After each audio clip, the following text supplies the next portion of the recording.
Karibu Kasako Media. Urusi imefanya mashambulizi makubwa ya makombora ya droni dhidi ya mji mkuu wa Ukraine, Kiev, na kusababisha vifo vya watu 4 na wengine kujeruhiwa. Maafisa wa Ukraine wanasema mashambulizi hayo yamejiri mapema leo, saa chache baada ya rais wa Urusi Vladimir Putin kuonya kulipiza kisasi kufuatia mashambulizi ya Ukraine katika maeneo yanayodhibitiwa na Urusi mashariki mwa nchi hiyo. Jeshi la anga la Ukraine linasema mashambulizi hayo yalihusisha zaidi ya droni 600 na makombora 90, huku ulinzi wa anga ukidai kuzuia sehemu kubwa ya makombora hayo. Rais Volodymyr Zelensky amesema Urusi ilitumia pia kombora la kasi kubwa aina ya Oreshnik ambalo lina uwezo wa kubeba silaha za nyuklia. Zelensky amesema baadhi ya makombora yaliharibu nyumba, shule, soko pamoja na miundombinu ya maji mjini Kiev. Wakazi wengi walilazimika kujificha katika vituo vya chini ya ardhi, huku milipuko mikubwa ikishika katika maeneo mbalimbali ya jiji hilo. Mashambulizi hayo yanafuatia shambulio la droni lililofanywa na Ukraine katika mji wa Starobilsk unaodhibitiwa na Urusi, ambapo Moscow inasema watu 14 waliuawa.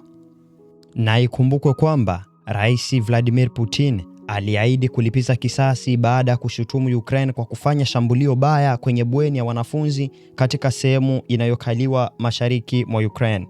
Watu 6 waliuawa na watu 39 kujeruhiwa katika shambulizi la usiku kucha katika mji wa Starobilsk, mkoa wa Luhansk. Putin alisema watu wengine 15 hawajulikani walipo. Jeshi la Ukraine lilisema lilishambulia makao makuu ya kitengo cha kijeshi cha kifahari cha Rubicon huko Starobilsk. Halikusema kama lilikuwa jengo lile na lile lililotambuliwa na Urusi. Hakuna vituo vya kijeshi, vituo vya huduma za ujasusi au huduma zinazohusiana katika eneo hilo, Putin alisema huko Urusi.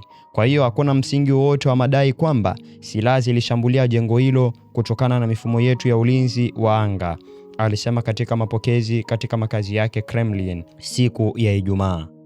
Aliamuru jeshi la Urusi kuandaa mapendekezo yake ya kuruhusu jinsi ya kulipiza kisasi.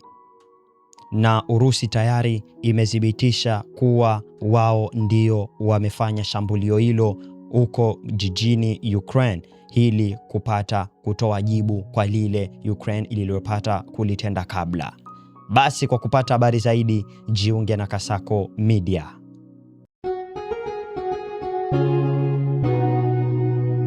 Kasako Media, tunaangazia maisha, tunaandika kesho.